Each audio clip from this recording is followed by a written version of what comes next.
Olá, salve, salve, muito bom dia, estamos aqui na Jovem Pan para mais uma edição da nossa revista radiofônica. É o Morning Show que entra no ar e vai até as 11h30.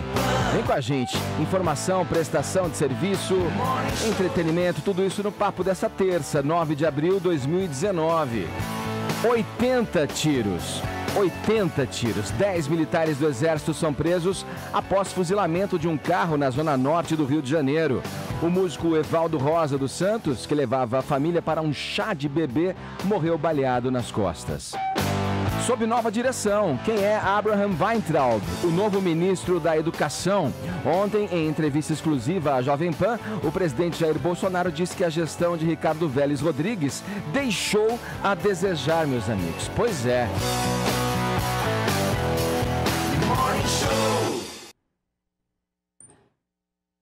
Eita porra. Love is in the air. Foi o frisson, me deu até um arrepio. Love is in the air, meus caros. Empresário do mercado financeiro é apontado como novo affair da cantora Anitta. Ô, Fefito, mas e o Medina, cara? Saberemos em breve. Já passou essa onda? Uma onda que passou. Ou será que ela gosta de surfar duas ondas ao mesmo tempo? Pode ser. Daqui a pouquinho você esclarece essa grande dúvida pra gente. Esses são alguns destaques do Morning Show que tá apenas começando e você aí é o nosso convidado especial. Vem com a gente. Bom dia, Paulinha. Queremos saber da nossa hashtag. Temos uma, não? Sim, Edgar. Como você disse, o presidente Jair Bolsonaro deu ontem uma entrevista exclusiva ao jornalista Augusto Nunes do programa Os Pingos nos Is da Jovem Pan. Logo mais a gente confere alguns trechos dessa conversa. O Caio Coppola também vai comentar e aproveitando o gancho e a repercussão da entrevista que está sendo replicada por vários veículos de comunicação, vamos para os assuntos mais comentados deste país. Vamos bombar no Twitter com a hashtag Bolsonaro na Pan, Edgar. Tá falado. E você interage também pelo WhatsApp 11931171009. Hoje o assunto é que você tá liberado para você comentar qualquer um dos assuntos das pautas aqui do Morning Show. Fique à vontade, interaja mandando mensagens em vídeo. 11931171009 é o nosso WhatsApp. No mais, você pode nos acompanhar em imagens pelo aplicativo da Jovem Pan, pelo nosso portal jp.com.br, também pela transmissão no nosso canal no YouTube e também pelas mídias sociais. Estamos no Instagram e no Facebook, beleza? Todos convidados a passarem a próxima hora e meia colados aqui na Pan, porque o Morning Show tá apenas começando. Vamos abrir o noticiário, Paulinha, com uma notícia, uma história pitoresca, para dizer o mínimo, né? Ontem movimentou as redes sociais essa história. A deputada evangélica Ana Caroline Campagnolo, do PSL de Santa Catarina, está sendo acusada de algo que, bom, não combina com a sua persona política, digamos assim. Paulinha, segundo os internautas, o que a deputada fez nos verões passado? Conta pra gente. É aqueles prints, né, Edgar? Prints de tweets antigos atribuídos à deputada Ana Caroline Campagnolo, do PSL. Então vamos conferir aí alguns, ó. Esse daí, ó. É impossível legalizar a maconha porque ela já é legal para caramba. Vou usar uma outra expressão. Mas termina com H, ó. Caramba, cara. É. Aí um outro print. Eu queria ter muito dinheiro, mas não quero trabalhar muito pra isso. Como faz? Liga pra Betina. Ou me Ela do conta Sul se alguém também. descobrir. Gostaria também, olha. Vira Aí político. tem mais um aqui que é mensagem subliminar, Edgar. Preciso de alguma coisa para conseguir estudar bem rapidinho esses artigos. E aí você tem, entre aspas, as letrinhas que, se você juntar, elas dão assim em cannabis, né? As iniciais, Esse é mais um né? dos posts. Bom, a deputada, inclusive, foi ali no Instagram dela, publicou uma das fotos que tá viralizada, que é ela ali com narguilé nas mãos, e fez a sua justificativa. Só que a gente, Edgar, conseguiu falar com a Ana Caroline, e ela mandou pra gente um áudio explicando toda essa situação. Vamos ouvir, Edgar. Sim, realmente, esses tweets são meus tweets de quando eu tinha uns 21 anos, lá de 2012. Eu lembro que na época eu cursava enfermagem, dava aula de história. E sim, são meus tweets, sim. Alguns estão relacionados a publicações do Tumblr, né? Que é uma espécie de rede social onde você reposta. Alguns são reposts automáticos ligados ao Tumblr e outros são coisas que eu escrevi mesmo. No nosso curso nós fazíamos muita piada com droga na época, né? Com tóxicos em geral, com fluoxetina, entre outros, com cannabis também. E sim, os tweets são verdadeiros e são até bem engraçados. Eu acho que para qualquer um que me conhece desde sempre, fica evidente que são de ironia, deboche, provocação. Quem me conhece sabe que eu sou filha de policial militar, sou evangélica, batizada aos 13 anos, e aí eu tinha 21. Era, na época, professora de crianças e adolescentes na igreja evangélica, numa das mais tradicionais e radicais, que é a Igreja Evangélica Assembleia de Deus. Então, é lógico que essas publicações aí são deboche, são zoeira. Só que a gente está na mira, no alvo aí dos esquerdistas, né? E maconheiro é meio lesado, então ele tem uma certa dificuldade para entender as coisas. E sim, foi por isso que eu tive que tirar o Twitter do ar, porque não tava dando conta. Tava pior que um corredor de faculdade de humanas, de tanta maconheira que tinha lá. Comentando, retweetando, de alguma certa forma até comemorando, o que é meio bizarro, comemorar uma pessoa fumar maconha. Mas, enfim, os prints são verdadeiros, né? São de quando eu tinha 21 anos, não tinha uma personalidade pública, não tinha responsabilidade nem cuidado com as bobeiras aí que se tuita. Então, a gente tuitava bobeira mesmo, não tem problema nenhum. Já as duas fotos, estas eu mesma as publiquei, as duas fotos com o narguile. Eu lembro que o meu ex-marido, na época, ele gostava muito de tabaco, charuto, cachimbo. E eu não gostava de nada disso, então, para meio que me introduzir no clima, a gente comprou um narguile, né, para ver se eu aprendia ou se eu gostava. E as fotos são dessa época. Eu cheguei a comprar 2 pacotinhos de essência, se não me falha a memória, hibisco e de chicletes. Inclusive, essa última foto aí é de 2017, então é 2 anos atrás, não tem absolutamente nada a ver com maconha. Já era militante de direita aí faz tempo, militante conservadora há tempo já. Isso aí pra mim já era, como sempre foi, um deboche, né? E aí a gente fazia piada com isso aí. A foto de 2017 foi uma provocação a um rapaz que tava me chamando de bruxa esotérica, porque eu estava estudando astrologia, etc. Então eu publiquei a foto e marquei, né? Comentei o nome dele, Júlio Severo. Publiquei para irritá-lo mesmo, coloquei uma vela vermelha para criar um cenário. E é um narguile, não tem nada de droga nisso aí, porque eu sou bem caretona, quem conhece sabe. E é isso, os prints são verdadeiros sim, né? Mas são um tom de deboche. E qualquer pessoa com um pouco de lucidez consegue perceber. Só que aí, quando o cara tá na maconha, ele já fica meio lesadão, não sabe mais diferenciar. Ó, Ed, a gente inclusive mandou 2 prints. Os 2 prints que a gente mandou, que são os prints a que ela se refere, são esse: é impossível legalizar a maconha porque ela é legal para baralho. E também esse outro, que farei eu nessa primeira semana de férias, sozinha em casa, tomar fluoxetina ou cannabis. Então a gente mandou esses 2, são esses 2 que ela realmente confirma a ficção dela. E ela também mandou pra gente uma novidade. Ela disse que ontem protocolou um projeto de lei para que os professores contratados pela rede pública de ensino em Santa Catarina apresentem, junto com o exame admissional, um exame toxicológico de amplo espectro, Edgar. Todos os pode pegar vários tipos de droga. Exatamente. Agora, eu sugiro, só fazendo uma sugestão legislativa aí, a deputada, né? Estenda isso também aos parlamentares, seria uma boa, e faça esse exame ser regular. Vamos lá, Caio, para quem se vende, se diz, né? Vamos lá, considerando a honestidade da fala da deputada, e se vende dessa forma, filha de policial, acho que isso não é um pré-requisito para você não estar, enfim, inserido no contexto da maconha ou não, filha de evangélica também não. Uma coisa não impede a outra. Agora há uma fixação pelo tema curiosa, no mínimo, para dizer, né? Você acha que ali no narguilé mesmo, da Campanholo, o que tinha era essência, hibiscos e chicletes, tutti-frutti ou hortelã?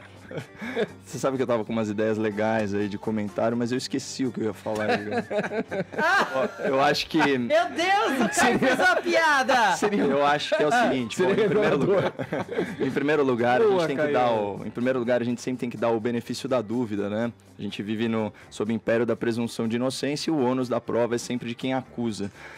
Mas esse é um caso clássico do xingue-os do que você é, acuse-os do que você faz, né? Esse mandamento aí da cartilha leninista é evidência de que o comunismo é mesmo o pai do progressismo contemporâneo. A mãe é a ditadura do politicamente correto que cerceia a liberdade de expressão. A esquerda tem toda uma agenda explícita e implícita de normalização, de naturalização do consumo de drogas. Mas aí de forma hipócrita usa, né, de supostos, vamos dizer assim, episódios de consumo de droga para denegrir a imagem e a reputação dos seus adversários políticos. Isso aqui está evidente. Pior, fabricam, né, esses episódios. Eu conversei com a deputada antes dela mandar esse áudio e ela me relatou que nunca sequer experimentou maconha.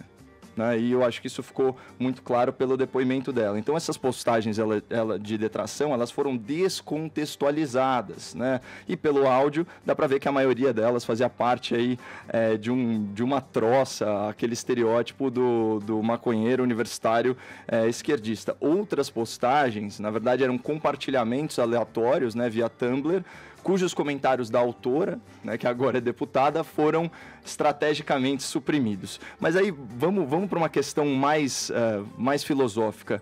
E se a deputada tivesse, de fato, consumido drogas? Aí seria mais legal. Eu acho mais interessante. Seria mais legal, Vini? Seria uma história mais interessante. Seria uma história mais interessante. Redenção. Porque esse método de execração pública da qual ela foi vítima, ela vale para drogas e vale também para comportamento sexual.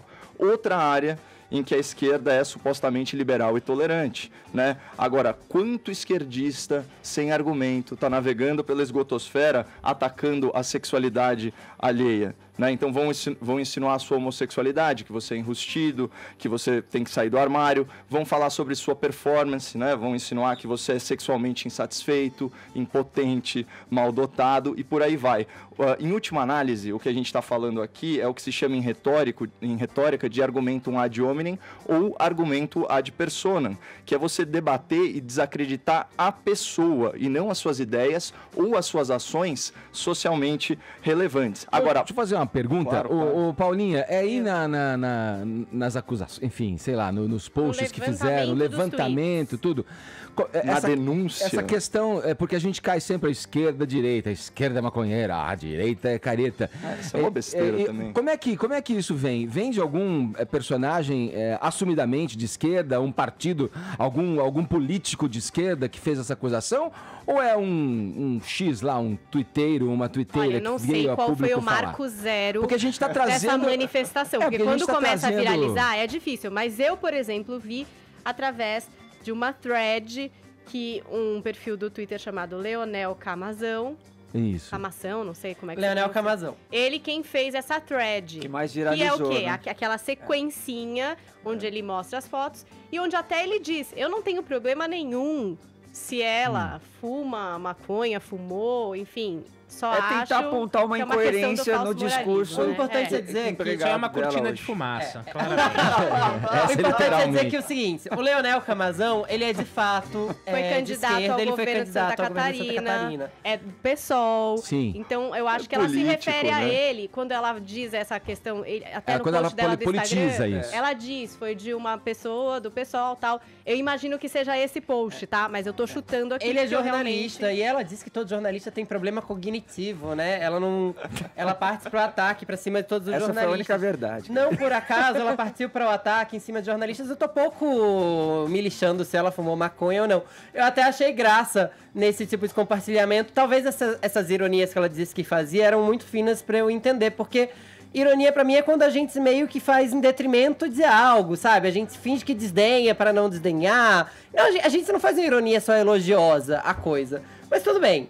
Dito isso, ela tem chamado muitos jornalistas de pessoas com problemas cognitivos porque na última semana veio à tona, pelo jornal Notícias do Dia, uma reportagem sobre o uso de diárias pagas com dinheiro público da Assembleia Legislativa no mesmo dia que ela fazia o lançamento do livro dela. Então o Arcon estava certo, cara. É verdadeira cortina de fumaça. Pois é. Então, assim, ela tá lançando um livro sobre o antifeminismo, sabe-se lá como ela chama isso.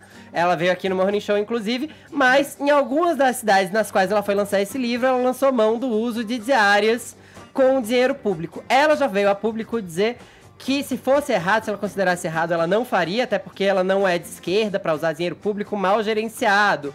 As diárias não são pagas para o lançamento do livro, mas para agendas nos municípios que, veja só você, por acaso, ela vai lançar o livro no mesmo dia. Aproveita ali o horário livre. Então, assim, eu tô muito mais preocupado em a gente ver essa questão, que pode ser moralmente discutível para uns, para outros não, para ver como ela tá usando esse dinheiro público lá de Santa Catarina, do que se ela fumou maconha ou não, né, gente? Porque o que ela faz na intimidade dela, entre quatro paredes, pra mim pouco importa. Mas a discussão, que essa é a que tá na pauta, é justamente essa, né? O mensageiro, ele não torna a mensagem falsa ou verdadeira. É isso que a gente consegue extrair desse episódio. Uma pessoa ninfomaníaca, ou mesmo uma prostituta, ela tem sim legitimidade para falar contra a promiscuidade. A vida, Edgar, ela é cheia de contradições. Agora, uma contradição pessoal, ela não determina a verdade objetiva. Por exemplo, é uma obviedade, drogas fazem mal e o seu consumo ele prejudica o indivíduo e a sociedade. Ponto final. Um dependente químico, um usuário recreativo ou quem só experimentou drogas no passado ou mesmo um abstêmio, eles têm a mesma legitimidade para repercutir essa informação. Portanto, não existe lugar de fala quando o objetivo é a verdade. Então, o discurso da deputada, ele antidrogas, ele é válido, sendo ela usuária ou não. E o Augusto Nunes, a gente já vai repercutir isso aqui mais para frente no programa. Ele disse uma frase muito legal ao entrevistar o presidente, abre aspas, quem pensa está sujeito a mudar de ideia e a gente não pode confundir coerência com teimosia. Falado. Olha aí, eu só achei ela uma obsessão pelo assunto, né? Posso falar? Né? De falar. Tá na hora da direita mudar esse discurso, porque essa brincadeira duas obsessões atualmente, especialmente nas redes sociais. É uma obsessão anal e é uma obsessão da maconha. Muda o discurso, mas a thread é da esquerda, Fefito, resgatando posts que ela fez há muitos anos atrás, pensados como cherry picking. Tudo bem, mas uma coisa é você resgatar, outra coisa é você bater na mesma tecla sempre, gente. A quantidade de coisas que eu vejo falando das minhas intimidades nas minhas redes sociais, muda essa fixação anal, gente, pelo amor de Deus. Vamos lá, em entrevista exclusiva ao nosso colega aqui, Augusto Nunes, da Jovem Pan, o presidente Jair Bolsonaro disse ontem que demitiu o professor Ricardo Vélez Rodrigues do Ministério da Educação. Vini, a situação ficou insustentável ali, a alegação foi de uma inabilidade na gestão do Ministério, né? Exatamente, essa foi a declaração do presidente Jair Bolsonaro em entrevista exclusiva ao nosso companheiro Augusto Nunes para os Pingos nos Is, alegando aí que faltava essa expertise de gestão ao ministro Ricardo Vélez Rodrigues, agora ex-ministro da Educação, né, Edgar, e que realmente durante esses 6 dias se viu envolvido aí em muitas polêmicas, em trocas de cargos importantes. Só para você ter uma ideia, foram 14 demissões ali do alto escalão. Só no segundo nome, que é o secretário executivo, foram 4 nomes que ocuparam este cargo no Ministério do Vélez. Teve declarações polêmicas também, como aquela quando ele disse que o brasileiro seria um canibal ao viajar. Teve a questão daquela carta enviada às escolas do país pedindo para que fosse lido lá o slogan da campanha do Bolsonaro e que as crianças fossem filmadas cantando o hino nacional. Teve logo de início também do ministério dele um edital para a compra de livros escolares que continham ali alguns erros ortográficos, propagandas, exclusão de temas como diversidade e violência contra a mulher. E a demissão dele vem 2 dias depois também, Edgar, do ministro dizer que pretendia revisar livros didáticos sobre o golpe de 64 e a ditadura militar. Ou seja, foram 6 dias de muitas polêmicas, de muitas ações amenas, com questões ideológicas e que nada fizeram avançar uma pasta tão importante como é a pasta da educação e até por isso Bolsonaro decidiu agora fazer esta mudança, como ele disse ao Augusto Nunes. Basicamente a questão da gestão, tá? Lamentavelmente o ministro não tinha essa expertise com ele e aí foi acumulando uma série de problemas, né?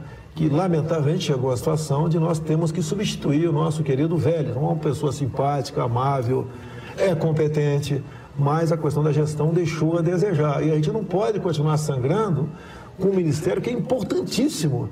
Eu até disse para todos no começo do mandato, na questão da educação, se nós buscarmos o ponto de inflexão para a educação em 4 anos, já é uma grande vitória nossa, dado o aparelhamento que existe nessas instituições.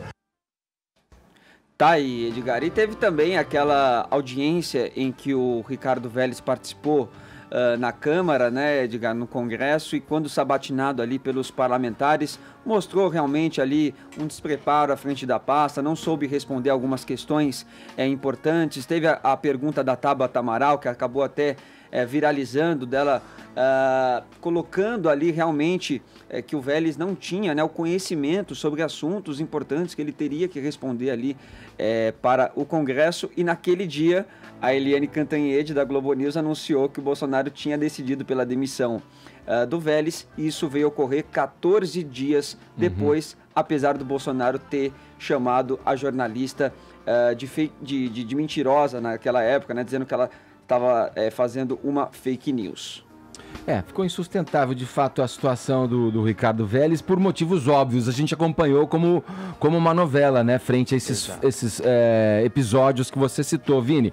Vamos para Brasília, vamos ouvir aí os nossos olhos e ouvidos na capital federal, Zé Maria Trindade. Vamos falar um pouco do Abraham Weintraub, o Trindade, o novo ministro da Educação. O que se sabe é que ele tem um perfil marcante aí no mercado financeiro, trabalhou atuando na campanha do presidente Jair Bolsonaro, também era um nome que já acompanhava o que acabou sendo chamado agora como bolsonarismo, né, Trindade? Bom dia. É isso mesmo. Muito bom dia, Edgar. Bom dia a todos. Olha, Edgar, o ex-ministro da Educação, o Vélez Rodrigues, se queixava ao presidente Jair Bolsonaro de que encontrou no Ministério da Educação uma máquina muito complicada e muito comunista e que resistia aos comandos dele próprio, e daí a dificuldade ali. O presidente Bolsonaro acabou acreditando, daí, segundo informações, esta demora em trocar o ministro da Educação.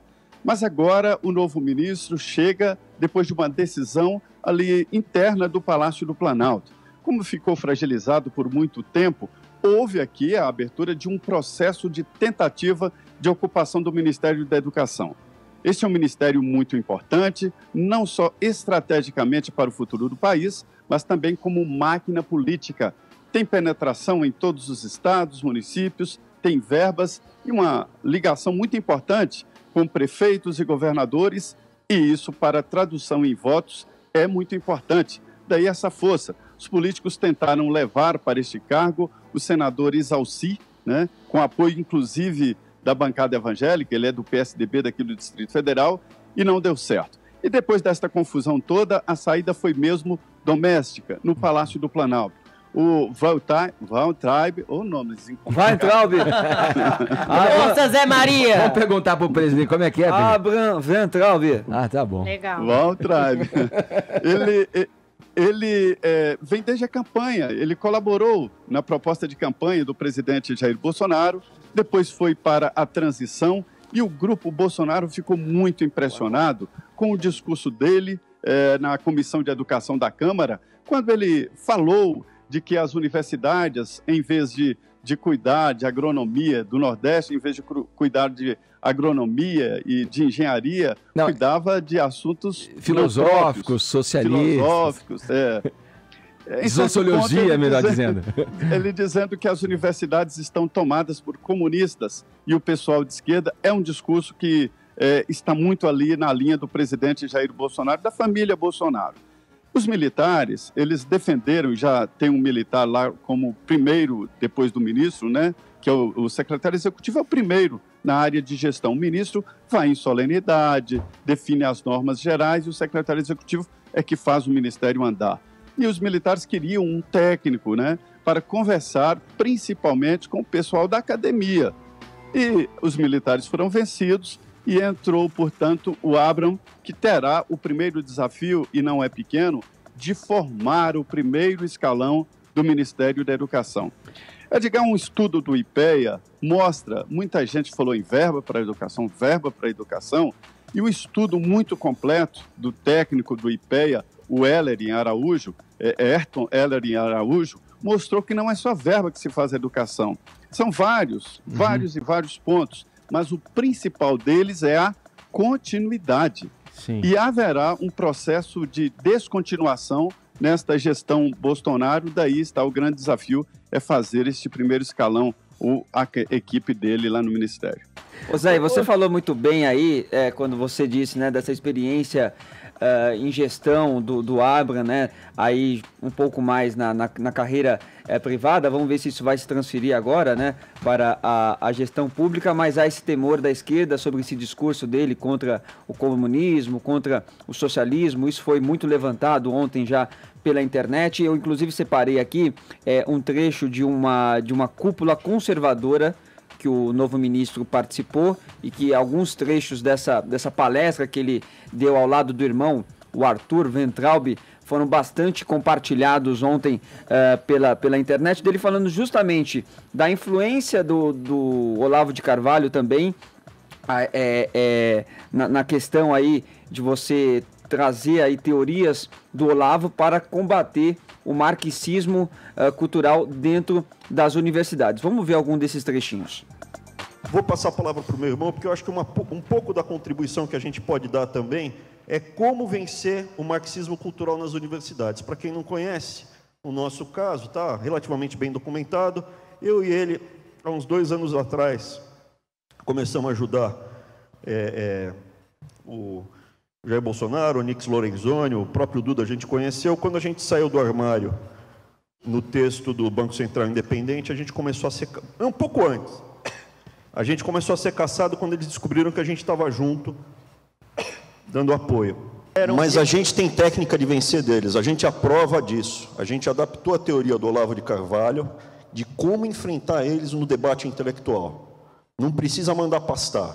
Quando eles falam, a ciência é burguesa, falou, então vai embora daqui, porque aqui é o templo da ciência, seu religioso. Não se iludam. Não se iludam, essa briga tem que ser lutada aqui. Vocês pegam o David Horowitz que está falando, ele está derrotado. Não tem um professor americano para contar a história que nós dois estamos contando aqui. 2.000 professores, 1.000 pelo menos, querendo pegar a gente. A universidade, em 2014, fazia panfletagem explícita com e-mails. Nessa última eleição, todo mundo com o rabo no meio das pernas, com medinho. E agora estão, assim, ainda estão dando tapa na gente, mas está menos, estão com medo. Dá para ganhar deles. Olavo de Carvalho adaptado. Tá, então, alguma das palavras aí do novo ministro da Educação, Abraham Weintraub, nessa que foi aí uma palestra na Cúpula Conservadora das Américas. Foi um evento realizado em Foz do Iguaçu no ano passado, idealizado inclusive pelo Eduardo Bolsonaro, filho de Jair Bolsonaro. Nesse mesmo evento, o irmão dele, né, o Arthur Weintraub, afirma que o socialista é a AIDS e o comunista a doença oportunista. E o Abraham Weintraub também se refere ao ex-presidente Lula aí, Edgar, como 9 dedos e como psicofanta, que seria uma espécie de enganador. Então tem todo um discurso carregado aí contra a esquerda, como o Zé bem disse, e um pouco ideológico também, o que nos faz acreditar que talvez ele carregue também um pouco daquilo que o Vélez exercia, né? Se isso vai ser bom ou não, nós vamos ver nos próximos dias. Eu queria fazer um comentário aí na linha da minha fala no Jornal da Cultura de sexta-feira. Esse tema do ministro demissionário foi pauta. Eu acredito que o ministro, independente de quem seja ele tem que ter autonomia gerencial, certo? Em primeiro lugar, ele tem que ter autonomia para a escolha de equipe. Ontem, na entrevista do presidente Bolsonaro ao Augusto Nunes, parece que o Bolsonaro se conscientizou disso, porque no caso do Ministério da Educação, como bem trouxe aí o Zé Maria Trindade, havia blocos de influência, tinha disputa de interesses, e isso tem que ser neutralizado e com mão forte, até para que a meta principal da educação no Brasil, que foi aí materializada no discurso de posse do Jair Bolsonaro, seja implementada, que é o seguinte: pela primeira vez o Brasil vai priorizar a educação básica. Estava vendo os números do Fundeb, né, para o ensino fundamental, o custo por aluno aí é na faixa de R$3 mil por ano. Quando a gente vai para ensino superior, o investimento médio é de R$37.500 por ano. Tem universidade federal em que os alunos, na média, custam mais de R$80 mil por ano. Isso é um grande absurdo. Acho que até o presidente trouxe um número exorbitante de quanto do orçamento do MEC está indo para as federais, é coisa na ordem de 40 bilhões. Quanto que essas universidades já produziram de prêmio Nobel? Eu participei do Pra Cima Deles, tive a honra de participar do Pra Cima Deles da última sexta-feira também, com o J.R. Guzzo, e ele me falou que existe uma cadeira na universidade chamada cadeira de afromatemática. Pô, que é isso, cara? Pelo amor de Deus, qual o retorno que esses bilhões e bilhões estão tendo em pesquisa? Porque o orçamento das universidades está inteiro no aparelhamento, ou seja, em folha e passivo previdenciário. A Universidade de São Paulo, que eu sei que é estadual, não é federal, pô, ela até, sei lá, 2017, ela tinha 105% do orçamento comprometido com folha, ela já largava deficitária. Então isso daí é um grande absurdo. A gente tem N exemplos, a gente poderia falar do Museu Nacional, que rolou aquela tragédia por negligência da universidade, que era responsável por tutelar aquele patrimônio, né, histórico do nosso país. Então eu fico feliz que, por um lado, simpatizo aí com a figura do Vélez, mas que tenham substituído um acadêmico por um técnico, porque a gente precisa, de fato, implementar a toque de caixa as mudanças que o Brasil precisa para realizar essa inversão de valores e voltar para a normalidade, que é investir em educação básica e não em educação superior. Ô Zé, então, para a gente encerrar, a percepção é também que o nome do Weintraub reforça a ala idealista do governo, e esses grupos que o Caio se referia, de disputa dentro do Ministério, para traduzir para o ouvinte, eram os militares e os olavistas, que já circula aí a informação de que ele, inclusive, na influência que tem no governo, ele, o Olavo de Carvalho, já teria solicitado, enfim, ou a presença, a volta, né, dos alunos que compunham o Ministério e que foram exonerados dos cargos, né? Olha, Edgar, o que a gente vê aí no horizonte é porque antes não tinha comunista, né, no Ministério da Educação. Era o Mendonça Filho, que é do DEM, era PFL e tem um pensamento liberal. Uhum. Acontece o seguinte, é que a máquina não dá para chegar e substituir toda a máquina de uma vez. É preciso substituir a cúpula, né, e cada um no seu setor e levar em frente. E parece que existe esta disposição no governo, e na entrevista de ontem o presidente deixou muito claro que dá essa carta branca, e isso é um bom sinal, porque, olha, Edgar, são vários postos que estão ou indecisos ou vazios. Uhum. O presidente, agora, não existe direção, por exemplo, no INEP, que vai fazer o Enem, as provas do Enem. Quer dizer, está um setor muito complicado esse da educação, e eu, sinceramente, não acho que seja 100% culpa do Vélez, não. Ele entrou numa máquina meio indigesta e emperrada mesmo. meio enferrujada, né, Zé? Olha, obrigado pelas informações, Zé. Um abraço, bom trabalho para você em Brasília. Pois não, bom dia, bom dia. Vamos seguindo aqui no Morning Show. Fefito, já a gente vai analisar outros trechos da entrevista exclusiva do Jair Bolsonaro aqui à Jovem Pan. Agora vamos finalizar esse bloco aqui para falar do que realmente interessa. Da outra presidente do Brasil. Vamos lá, vamos saber aí. A Anitta está namorando, Fefito? Da Anitta. Isso confere, Fefito? Porque é assim esse país, né, gente? Quando a gente não fala de Bolsonaro, a gente fala de Anitta. Ou é uma coisa ou outra. Ela está dividindo o mesmo narguilé. Pois é, vai que a Anitta tá dividindo o mesmo narguilé. A gente achou tweets antigos da Anitta. Mentira, brincadeira. Mas tudo indica que a Anitta tem um novo affair, um novo cacho, um novo caso, um novo crush. um novo paquera. Posso me desdobrar horrores em sinônimos aqui. Mas o que acontece é que um perfil no Instagram descobriu uma foto da Anitta no momento de intimidade com um moço chamado Otávio Barros. É um chamego e tanto, hein? Pois é um cheirinho no cangote. É uma cafungada e boa. Você vê que ela abandonou até o celular, deixou o celular destravado pra ganhar um cheiro no cangote. Era você que está vendo pela internet. 18, é isso? O seu Nossa, Edgar, que 11h18 da noite. Olhar, Edgar meu. conseguiu ver direitinho ali no telefone da Anitta. Eu queria saber o que aconteceu 00:15. Olha, isso parece um prenúncio. Tô vendo ali uns drinks, ó. Um Cosmopolitan, um Daiquiri, quem sabe, né? Mas você sabe onde eles se conheceram? Eles se conheceram em Aspen. Ah, uma grande viagem de Anitta em Aspen. Eu adorei acompanhar a Anitta, era demais. Era biquíni em Aspen, era festa com os gringos, foi muito legal. Lá ela conheceu? Em fevereiro ela conheceu o Otávio Barros, também conhecido como Tato Barros, no Instagram, que ele é o empresário do mercado financeiro, assim, sócio de uma grandíssima empresa. Portanto, pra você que não entendeu quando eu falei isso, rico. Muito rico, bem sucedido. Ele é 11 anos mais velho que a Anitta, ele tem 37 anos. Maduro. Pois é, maduro, bem resolvido aí, ó, com perspectiva de futuro. Quem é, Empoderado. Empoderado. Logo depois da viagem, eles começaram a se seguir no Instagram. E vocês sabem que um follow da Anitta vale ouro, porque as pessoas já começam a ver quem é o fulano, que a Anitta seguiu, quem não seguiu. Sim. A Anitta curtiu uma foto dele em Aspen, inclusive. Mas será que não é antiga essa foto? Porque se conheceu em Aspen, tá rolando até hoje. Pois é. E aí a Anitta foi com amigas, e ele seguiu também todas as amigas da Anitta. Eu também seguiria, só tem mulheres maravilhosas, inteligentes e empoderadas, como o Vini falou, nessa entourage da Anitta. Pois é, ele inclusive durante o carnaval, quando ela tava se fantasiando, porque ela se vestiu de Ciazinha, se vestiu de Carla Pérez, né? Em cada show, num show ela se vestiu de feiticeira e ele esteve presente nesse show.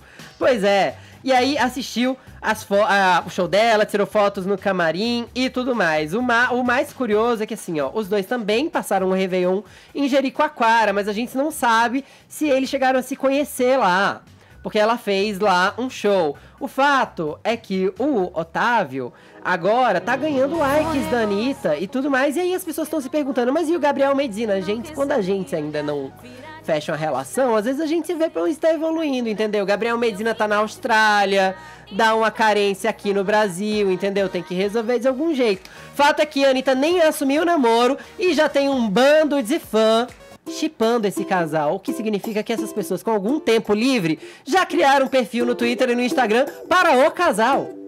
Para a Anitta e o Tatá. Que ideia boa. Anitato, entendeu? Já shipparam os dois. A Anitta ainda não veio a público, mas estão surgindo cada vez mais fotos deles e vídeos dos dois juntos também. Mas assim, enquanto a Anitta não assume, a gente quer falar mesmo de outro vídeo, porque a Anitta está lançando seu álbum Kisses. Não à toa ela anda beijando muito. Beijou muito no carnaval, a gente já falou dessa estratégia de marketing aqui.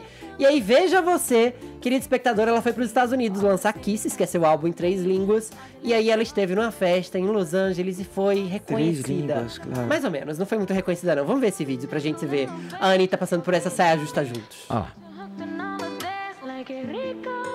Solta o vídeo! Olá, Murilo! Tem um negativo ali do Tudo outro bem, lado. eu vou contando o que aconteceu enquanto isso. A Anitta tava lançando Kisses, um gringo chegou nela e a cara dela tava em todos os lugares, era a festa dela, e o gringo falou, como você chama mesmo? Ela falou, Anitta, meu amor, olha ao redor, minha cara tá em todos os lugares, tá vendo? Assim, bem fofa, bem humilde, foi educada, mas assim, foi uma saia justa, claro. Porque não reconheceram a dona da própria festa. Acontece, vai. Acontece.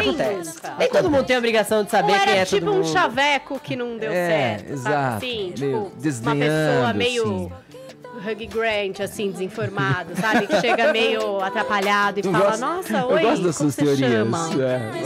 Fato, Anitta, que o importante é que o Otávio sabe quem você é. É isso aí. A gente tá shippando. O Morning Show faz votos, Anitta. Eu queria aproveitar aqui a presença do professor Vila pra comentar a Anitta. Apoia, professor. Anitta. A sorte do cidadão que não reconheceu, né? Não tem esse desprazer. Agora poderia ter sido chamada para o Ministério da Educação, né? Porque é uma figura extremamente importante, fala 3 línguas, né? Importante. Claro, e ele é da economia, pode dar conselhos pro Paulo Guedes aí, ó. Tá vendo? Olha aí o vídeo, gente, surgiu o vídeo. Olha lá.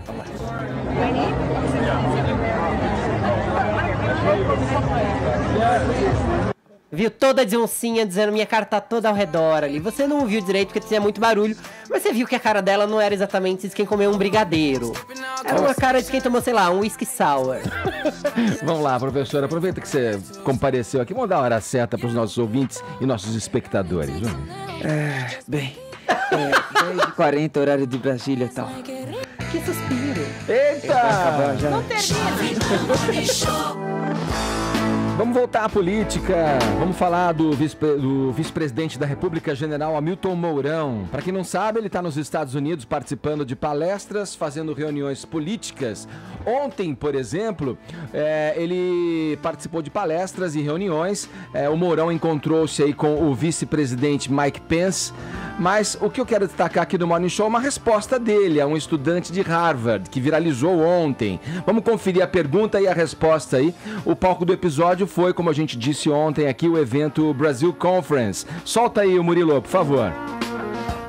A gente tem agora um aluno de PhD, o Fernando Bizarro, que é aluno de PhD de Ciência Política aqui em Harvard, da Harvard Kennedy School, que perguntará um pouco sobre o desempenho dos militares na política e essas mudanças que vamos observando nos últimos anos. Obrigado. Bom dia, vice-presidente. A percepção de que governar não era tarefa para as Forças Armadas foi uma das razões pelas quais os militares devolveram o poder para os civis em 1985. A historiografia da ditadura militar, por exemplo, demonstra que essa percepção motivou líderes como o general Geisel a iniciar a transição de volta para a democracia para preservar a unidade e a legitimidade das Forças Armadas enquanto instituições do Estado brasileiro. 35 anos depois, o senhor é um general, é vice-presidente, generais como ministros, e as Forças Armadas parecem estar fortemente vinculadas a esse governo. Por que as coisas seriam diferentes dessa vez? Por que o senhor não teme que a Associação das Forças Armadas, que são uma instituição permanente do Estado brasileiro, com um governo que é necessariamente temporário, ela pode corroer a legitimidade e a unidade das forças? Ou seja, para colocar a pergunta de uma forma diferente, por que a lição que o general Geisel aprendeu não se aplica ao senhor?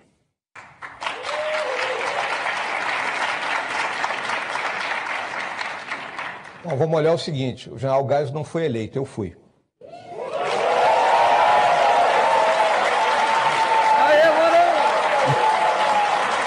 Isso aí. Foi ovacionado, hein? E foi só isso. Ele jurou. Ele ficou satisfeito. Olha a cara de satisfeito dele. Edgar, você conhece um pouquinho de judô? Judô, sim. Então, o Mourão, ele deu um ipom ali em 5 segundos. Né? Se fosse videogame, seria um fatality, né? Flawless win. Eu acho que, não deu nem pra esse PhD aí anotar a placa do caminhão que tratorou ele. Aliás, qual que é o nome do Bizarro? Faz sentido. Aqui é o seguinte, são duas possibilidades. Deixa eu falar uma coisa. Eu gostei da resposta do Mourão. Acho que ele foi muito... Teve uma presença de espírito grande ali. Sim. Mas a pergunta em si, se você colocar a questão, que eu acho que é o que o cidadão queria tirar dele, é que é relacionada ao fato histórico que ele relaciona lá, que ele faz a exposição do Geisel, né? A questão do Ernesto Geisel, né? De dizer que as Forças Armadas não queriam governar, enfim. E também da ala militar do governo, a inteligência do Exército hoje, que compõe alguns compõem o governo do Jair Bolsonaro, se incomodaram e já mostraram incômodo em vários momentos dessa situação, né? Me lembro aqui, a gente falava da polêmica gerada em torno da decisão de se comemorar, mesmo que intramuros, o 31 de março, né? Então tem um incômodo desse. Será que não estava incutido na pergunta? E claro que ele deu uma bela invertida, o Hamilton Mourão, mas a questão colocada eu acho pertinente. Porque o ponto é o seguinte, aqui eu vejo duas possibilidades, certo? Então, ou a gente tem um paralogismo, né? E aí você pegar no grego é desvio, né? E logismo é raciocínio. Então, desvio de raciocínio é um raciocínio falso que se estabelece involuntariamente, aí pensando aí nas boas intenções do aluno de PhD, no bizarro, ou você tem um sofisma mesmo, né? Uma simulação de lógica para produzir a ilusão de verdade, ou seja, tem a intenção de ludibriar. E por que eu falo isso? Porque a premissa, a base do raciocínio, onde ele se assenta, está completamente equivocado. O ponto de partida da pergunta é muito equivocado. Porque a democracia, ela é fundada na vontade popular. E a legitimidade do Mourão, obviamente, vem em decorrência do voto. Por certo. A gente tem hoje em dia no Brasil um governo civil com egressos do militarismo, certo? Mas não se trata de um governo militar, como era no caso do regime militar, o período de 64 a 85. Então, de certa forma, o que o aluno de PhD sugere é que um ex-militar não tem lugar de fala na democracia brasileira, o que é um grande equívoco, né? Todos são iguais perante a lei. Então esse é outro fundamento basilar aí do Estado Democrático de Direito, e por isso que esse pão foi delicioso aí para quem aprecia a boa democracia. Vamos lá, girando o assunto, vamos dar sequência aqui aos comentários a respeito da entrevista do presidente Jair Bolsonaro à Jovem Pan, concedida ontem com exclusividade ao jornalista Augusto Nunes, integrante do programa Os Pingos nos Is. Questionado sobre a qualidade do corpo de ministros, o presidente afirmou que a equipe é nota 10. Mas indicou que ainda há o que melhorar. O presidente destacou que falta transparência ao BNDES e já cobrou certas informações da equipe econômica. Nós queremos saber, todo mundo que pegou empréstimo lá, o valor, o taxa de juros e quem é que dá a garantia. Não pode. Porque só Cuba e Venezuela, se não me engano, está atrasado 1 bilhão e 3 milhões de reais. No meu entender, não vão pagar. E como é que o senhor pode cobrar essa dívida? Você não pode cobrar. Como vai cobrar de Cuba, da Venezuela? Você não tem, vão rir da tua cara até você for cobrar. Agora, mudou o Brasil, a sua política, essa sangria não existe mais. Questionado sobre por que mudou de opinião sobre a reforma da Previdência, Bolsonaro disse que passou a defender as novas regras quando conheceu os números do setor. O presidente lembrou que a expectativa de vida da população aumentou e apontou os riscos de uma eventual não aprovação. Sabendo, inclusive, que 2021-22 o Brasil praticamente quebra se nós não resolvemos essa questão. Isso que fez mudar. Se eu for pensar em reeleição, eu faria uma reforma light ou até não faria. Mas poderia não sobreviver 2022. Essa é a realidade. Se nós não fizermos isso, não é... Tem que ser feito. Não é que o aposentado não vai receber, ele não vai receber. O servidor também que está na ativa também não vai receber. Olha o problema que tivemos há pouco no Rio de Janeiro e Rio Grande do Sul. O Rio de Janeiro atrasou 13º, atrasou pagamento, e isso vai acontecer aqui. Então é melhor tu até receber um pouco menos, mas receber, do que estar no teu olerite ali um valor alto e você não poder recebê-lo. Olha, ao ser perguntado sobre a falta de apoio do PSL ao ministro da Economia, Paulo Guedes, durante a audiência na CCJ na Câmara, o Bolsonaro destacou que a bancada é nova. De acordo com o presidente, partidos de oposição como PT, PCdoB e PSOL não têm a intenção de resolver a questão da Previdência. Agora eu vejo como positivo o que aconteceu, apesar do massacre em cima do Paulo Guedes. Mostrou para todos que esse pessoal, PT, PCdoB e PSOL, não quer resolver nada, quer bagunçar o coreto, a ponto de você ofender o ministro, chama de tchutchuca, ele sabe que representa isso aí. E o ministro ali virou briga de rinha de galo no final. Mas o ministro saiu muito bem, no meu entender, e demonstrando, né, que ele tem conhecimento e o que ele quer, e é para o bem do Brasil. E eu tenho certeza de uma coisa, esse pessoal de PT, PCdoB e PSOL, eles estão torcendo para a reforma ser aprovada sem o voto deles. Porque os estados, em especial no Nordeste, administrados pelo PT, estão quebrados, eles precisam da reforma da Previdência também. Os governadores precisam disso aí também. Ao ser indagado sobre eventual arrependimento em relação às postagens que geraram polêmicas nas redes sociais, Bolsonaro minimizou dizendo, aspas, acontece, mas tá feito. Afirmou que continuará usando as redes sociais e apontou o filho Carlos Bolsonaro como responsável por ele, Jair, ter chegado à presidência. Twitter, Facebook, Instagram, não me toma mais de 30 minutos por dia. Quem realmente me ajuda nessa coordenação é o Carlos Bolsonaro. Por isso muita gente quer afastá-lo de mim. O Pitbull está atrapalhando. Atrapalhando o quê? Tá? O que ele atrapalhou? Não atrapalhou nada. Eu acho até que devia ter um cargo de ministro. Ele que me botou aqui. Foi realmente a mídia dele que me botou aqui. E ele não está pleiteando o cargo de ministro. Poderia botá-lo, mas não está pleiteando isso aí.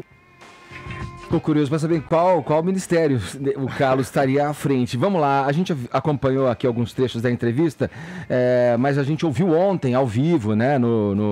Ao vivo não, a entrevista gravada nos Pingos nos Is. Caio, o que você destaca para a gente aí da fala do presidente? Em primeiro lugar, aí cumpre parabenizar, né, o jornalismo da PAN especialmente o professor Augusto Nunes, né, por essa entrevista exclusiva com o presidente, fazendo aí um balanço de escopo bem amplo aí desses 100 primeiros dias de governo. Eu acho que, bom, vamos focar a análise aí no que é mais importante, mais urgente, que é a reforma da Previdência e a relação entre governo e Congresso. Abre aspas para o Jair Bolsonaro. Nós somos aqui um parceiro dos demais poderes. Nós devemos ouvir os parlamentares e buscar solução para suas demandas, que em grande parte passam por nós, assim como as nossas propostas passam pelo parlamento. Continua o presidente. Se eu me engajar mais a respeito da questão da Previdência e outros avanços legislativos, né, vão dizer que estou interferindo no poder legislativo. Nós somos 3 poderes independentes. Eu fui parlamentar por 28 anos e eu sei bem o que acontece lá dentro. E nesse tom ele complementa: eu não quero jogar dominó com ninguém lá em Curitiba. Aqui o presidente ele deu uma descrição do que é a articulação republicana, que a gente sempre fala, fundada no diálogo, para esclarecimento, aprimoramento e por aí vai. A gente tem que deixar muito claro que o voto parlamentar ele não pode estar condicionado a nenhuma vantagem pessoal ou política concedida pelo Executivo. Esse é o fim do toma lá da cá e, para mim, é a verdadeira revolução promovida por essa administração até o momento. Aí, falando sobre a Previdência, tem 2 leituras diferentes. Tem a que o presidente demonstrou na entrevista quando ele fala o seguinte: se eu for pensar em reeleição, eu faria uma reforma light ou até não faria. Essa é a visão do presidente. Agora, o jornalista Lauro Jardim, na coluna dele no O Globo, dia 7 de abril, ele trouxe uma outra visão muito interessante que ajuda a gente a entender os movimentos do Congresso. Olha o que diz o Lauro Jardim. Alguns parlamentares de grande influência no Congresso têm dito reservadamente que aprovar uma reforma da Previdência que dê uma economia de 1 trilhão, como a proposta pelo governo, seria tornar Jair Bolsonaro invencível em 2022, dada a quantidade de investimentos que jorraria no Brasil. Por isso, estrategicamente, avaliam que passar uma reforma entre 500 bilhões e 600 bilhões seria mais adequado. Olha a loucura. Os caras estão condicionando o voto, certo? Aos benefícios, eventuais benefícios ao governo de turno. É meio aquela história do quanto pior, melhor. Você torce contra o Brasil e você vota para prejudicar o cara lá na frente. É assim que funciona a política brasileira e por isso que a gente tem que colocar os 2 pés atrás quando a gente fala em articulação política nos moldes antigos. Aí, o outro ponto que eu gostaria de destacar sobre essa questão da Previdência é o modus operandi da oposição, uma tecla que eu vivo batendo aqui, que é a da obstrução, desinformação e diversionismo.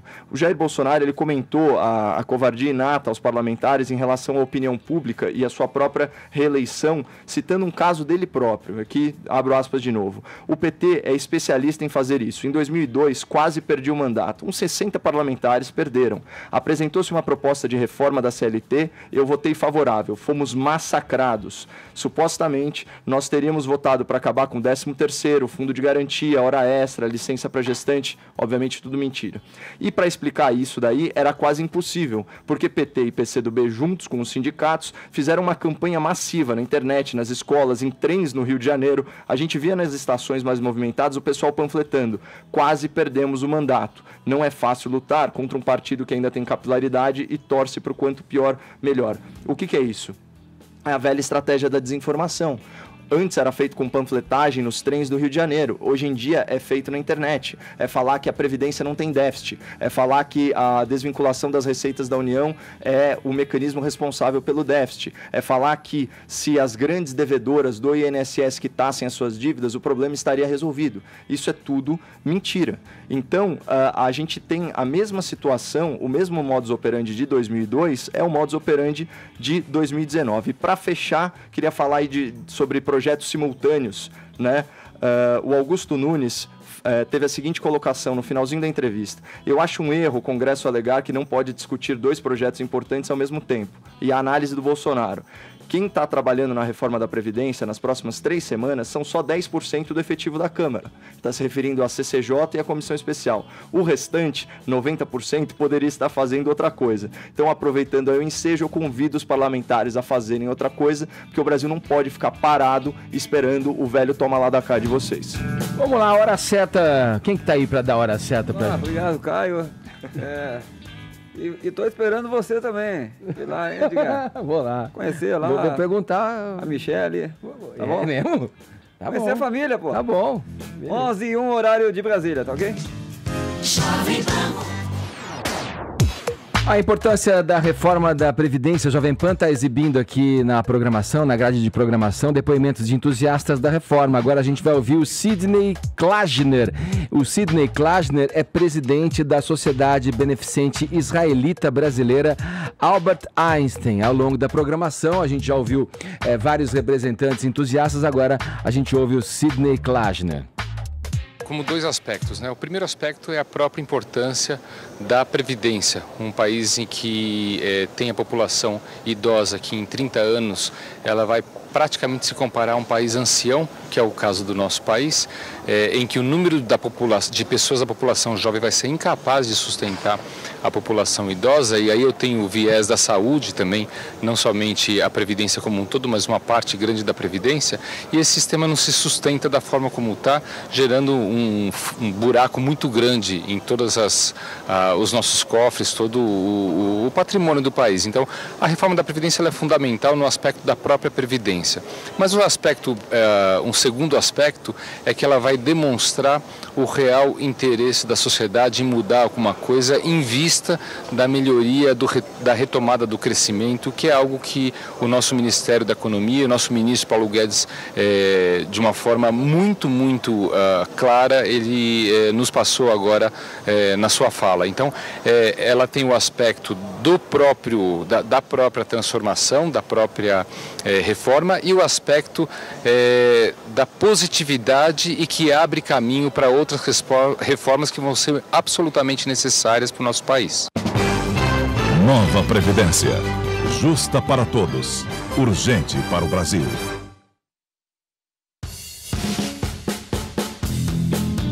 O fuzilamento de um carro na zona norte do Rio de Janeiro, com a morte do músico Evaldo Rosa dos Santos, que levava a família para um chá de bebê no último domingo, está sendo investigado pela Justiça Militar.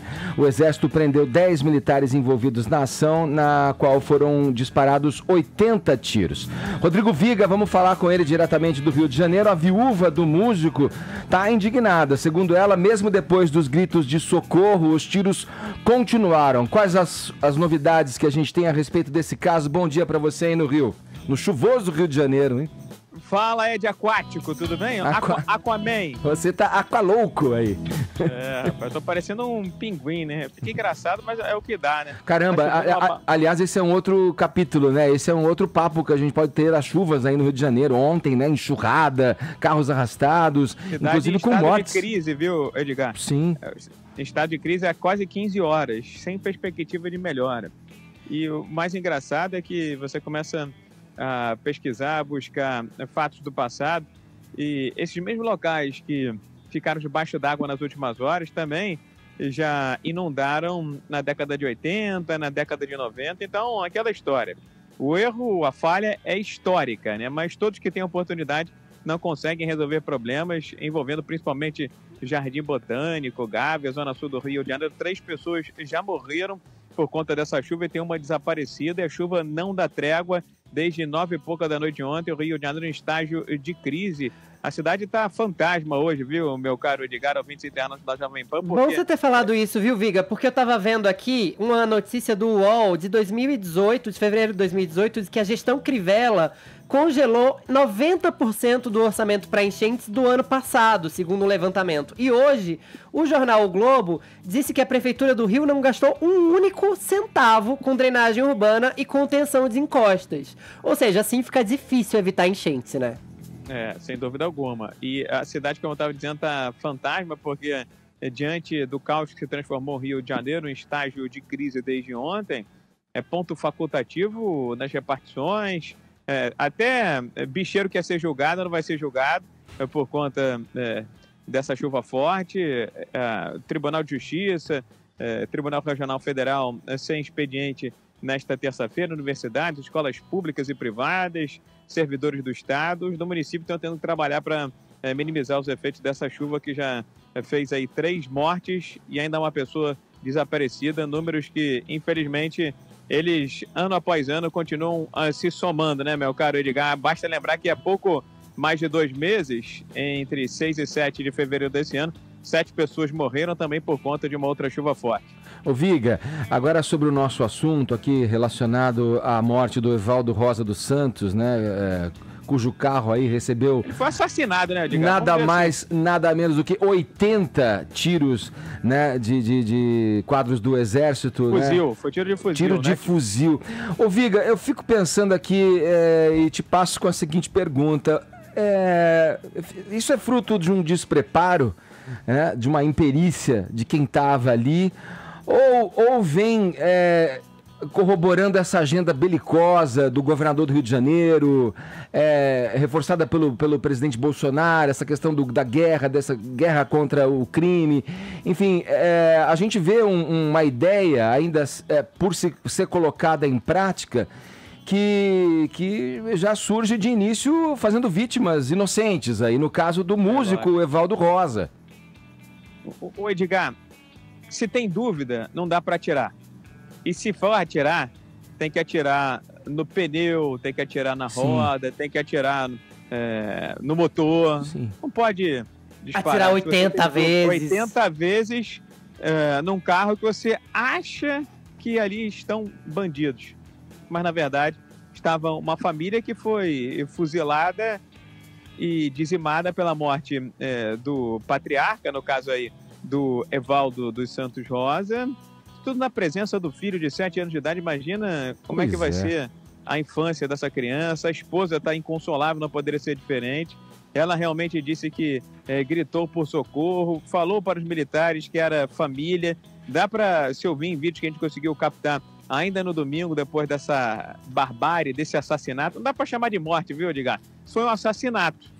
Pode até ter sido por engano, por equívoco, uma atrapalhada, mas foi um assassinato de um músico de 51 anos de idade. Mas dá para ouvir e acompanhar nos vídeos as pessoas gritando: são moradores, parem de atirar, parem de atirar. E você só ouve as rajadas de fuzil, 80 tiros de fuzil mataram esse músico na presença do sogro, da esposa e do filho de 7 anos de idade. O corpo dele vai ser sepultado hoje, mas a família não teve coragem de contar para o menino de 7 anos que ele viu o pai ferido dentro do carro, não teve coragem de contar para ele que o pai acabou não resistindo e acabou morrendo. Meu caro Edgar, você está perguntando sobre as causas, os motivos que estão por trás de um episódio lamentável, irreparável, uma atrapalhada, um assassinato cometido por homens do Exército Brasileiro. Eu diria que é uma soma de fatores. Aqui no Rio de Janeiro, essa cultura do abatimento, ela floresceu, né? Ela foi estimulada pelo governador do estado, Wilson Witzel, que até ao ser questionado se teria alguma opinião sobre o que aconteceu lá na Vila Militar, e disse que ele não iria fazer juízo de valor. Ora bolas. Num episódio como esse, se morre inocente, no mínimo que se espera de uma autoridade é um pedido de desculpas ou um ato de solidariedade, certo?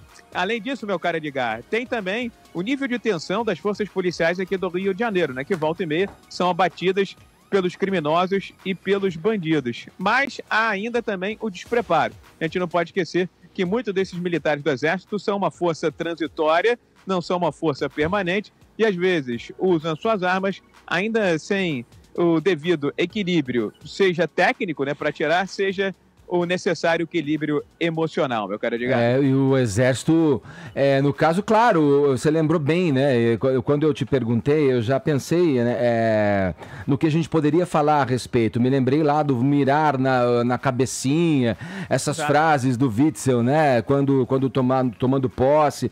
Agora, uma cena... A nova versão do bandido bom é bandido morto, né, Edgar? E atira primeiro e depois pergunta, né? Uma cena prosaica ali de uma família indo para o encontro familiar, um chá de bebê, quer dizer, é uma cena que poderia estar num conto, sei lá, de Nelson Rodrigues, é uma cena dantesca isso que aconteceu. Mas se você tem dúvida, você não pode atirar, essa aqui é a grande questão. Parte se você acha que o carro é parecido, é semelhante, enfim, alguém tem que olhar a placa, alguém tem que ver uma característica do carro, se der o tiro, dá no pneu, dá no motor, depois prende o cara, bota ele lá na cadeia. Agora, você não pode... no exercício da dúvida, achar que tem o direito de matar e dizimar uma família. E é importante dizer que esses militares responsáveis por esse assassinato brutal só passaram a ser investigados e punidos depois da pressão popular, porque esse assassinato poderia passar batido como vários outros no país. Também é importante dizer que até agora, ministro da Justiça, governador, não se manifestaram em solidariedade à família, gente. Pelo amor de Deus, isso é o mínimo. Por que o governador diz que não vai fazer juízo de valor dessa morte brutal e depois está do lado de gente que está rasgando placa com o nome de uma vereadora assassinada? Que tipo de julgamento é esse que ele faz das coisas? Mas se morre um policial, e a gente tem que ficar solidário também, a morte de um policial... Óbvio que temos. Ele é o primeiro a vir a público e falar assim, isso é um absurdo, a gente tem que agir contra. Por que não vale também para o cidadão civil? Se era um cidadão de bem, um trabalhador brasileiro. Sincero, honestamente, é difícil de entender a cabeça de alguns dos nossos governantes, mas é assim que age e que pensa o governador do estado, Wilson Witzel, que tem a pretensão de ser candidato à presidência da República em 2022. Ontem, durante a polêmica toda nas redes sociais, eu vi que o Witzel estava falando de Detran, de vistoria no Detran. Ele estava tuitando sobre isso. Eu não consigo entender, de fato, o juízo de valor. Aí, agora falo eu, o juízo de valor desse governador. O mínimo que ele devia fazer era prestar solidariedade a essas vítimas e a essa criança de 7 anos. E o presidente também... na própria nota, Edgar, desculpa te cortar, porque na própria nota, e foram várias notas do Comando Militar do Leste, né, que é o responsável por essa interação com a imprensa, só na última nota teve aquele pedido de desculpas, mas sabe aquela coisa bem subliminar, não é uma coisa escancarada? Lamentamos a morte do senhor Evaldo dos Santos Rosa, pedimos desculpas e vamos dar toda a assistência à família. Isso não estava presente na nota do Comando Militar do Leste, que apresentou uma versão inicial com base no que disseram os militares e que o Evaldo teria jogado o carro dele contra os militares. Só depois de longos interrogatórios é que o Comando Militar do Leste se deu conta que tudo não passava de uma basófia, de uma mentira, e que ali foi executado, foi assassinado um homem de bem, ligado? Aí eu acho que o Exército, como Força Federal, também caberia um pronunciamento oficial, né, do governo brasileiro, né? Eu acho que os 2 pesos e 2 medidas é descabido, porque a morte de qualquer inocente é um assinte, seja ele na força policial, seja ele um civil como todos nós, né? E só para, né, o elemento jurídico aí, falando sobre o fato, a depender do grau de negligência, imprudência ou imperícia, o ato criminoso ele se materializa cristalino, né? Inclusive não como um delito culposo, mas como um delito doloso, né? O tal do dolo imediato. Eu concordo com o Viga, que a gente está muito mais próximo de um assassinato do que de um acidente, com uma agravante séria, que é um crime cometido por agente do Estado no exercício das suas atribuições formais e públicas, né? Isso é gravíssimo, não cabe qualquer relativização aqui quanto o fato em si. Por outro lado, o ineditismo, né, desse erro-crime, vamos chamar assim, é a prova de que ele não é representativo do ponto de vista estatístico, do ponto de vista de reputação, do bom trabalho realizado pelo Exército Brasileiro lá no Rio de Janeiro. A gente já teve a oportunidade de trazer para o ouvinte do Morning Show os dados de queda dos índices de violência quando da intervenção federal, em especial de alguns crimes graves, como roubo de carga, homicídio e latrocínios, que teve redução aí de mais de 1/3. Então, é importante separar... Temer, né? Enquanto do Michel Temer. É importante a gente separar um pouco os assuntos e que os responsáveis sejam punidos aí de forma célere e exemplar. Valeu, Viga. Obrigado pelas informações. Bom trabalho aí, meu camarada. Valeu, Edgar. Eu lembro que na Tijuca, na década passada, teve um caso semelhante, mas envolvendo policiais militares. Você vai lembrar bem, viu, Edgar? Era uma perseguição policial também a bandidos. E aí os PMs confundiram o carro onde estavam a mãe e o filho, um menino menor de idade, com um carro utilizado pelos criminosos. O carro também foi metralhado, fuzilado, a criança morreu e esse caso está em julgamento até hoje, viu, Edgar? E é importante a gente ressaltar duas coisas. 80 tiros não é acaso, 80 tiros é assassinato. E a segunda coisa a gente não falou aqui, mas é impossível não pensar, a família era negra. Fosse um carro de pessoas brancas, que ia de comercial de margarina ou de novela das 9, o resultado seria o mesmo? A gente tem que falar, sim, que vidas negras importam nesse país. Tem que importar. E a gente tem que fazer elas valerem. Fechou, Viga? Fechou. Tô aqui mais molhado do que a praia de Copacabana, mas vida que segue. Deu tudo certinho, né, meu caro Edgar? Bom dia pra você, meu caro Aquaman. Toma vitamina C. Programação. Pra aproveitar o ensejo do Fefito, que falou que a gente tem a fixação pelo DRR, digamos assim. São ossos no orifício, meu caro. Você aí encapuzado. Tô encostado na parede, companheiro. Grande abraço. De galocha. Eu não precisava ter essa imagem de galocha e todo molhado. Valeu, Viga. Um abraço, meu querido. Valeu, garoto. Tô parecendo um espermatozoide com uma camisinha preta. Mas meu pai do céu, só melhora. Vai, vamos pra frente. 11 horas 22 minutos, horário de Brasília. Jovem Pan Morning Show.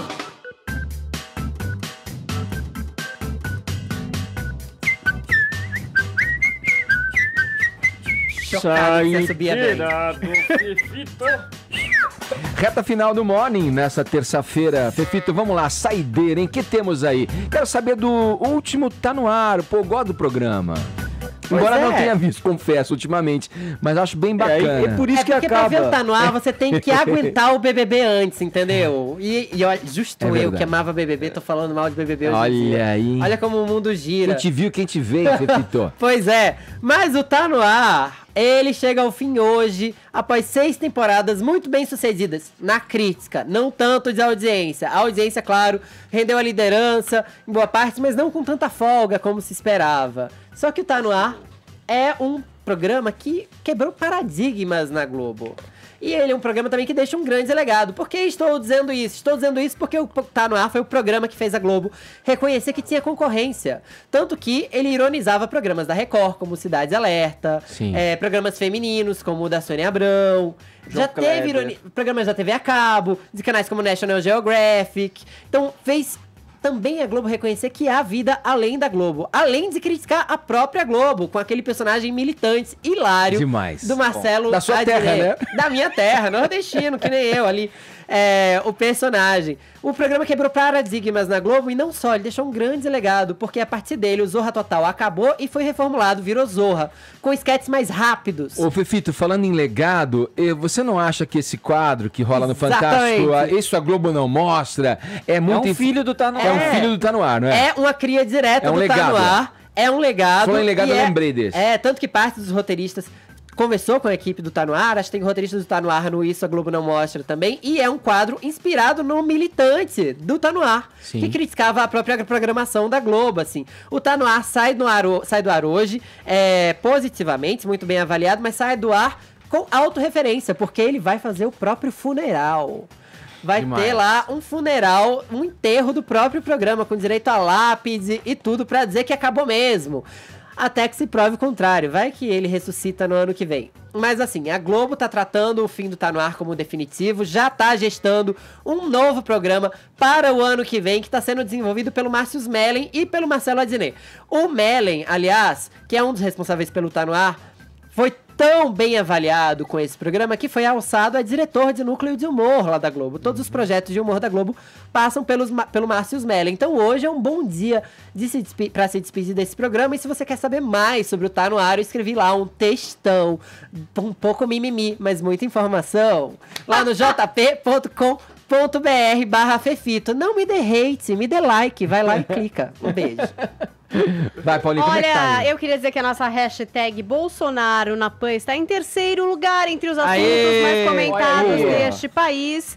E que temos um vencedor do kit do Morning Show, Miller Felício. Estou falando com você agora aqui no Twitter. E te parabenizar aí, Paulinha, que mais uma vez você trouxe a fonte direto pro programa. Olha aí. Você viu? Ele é teu fã mesmo, Paulinha. Trabalho.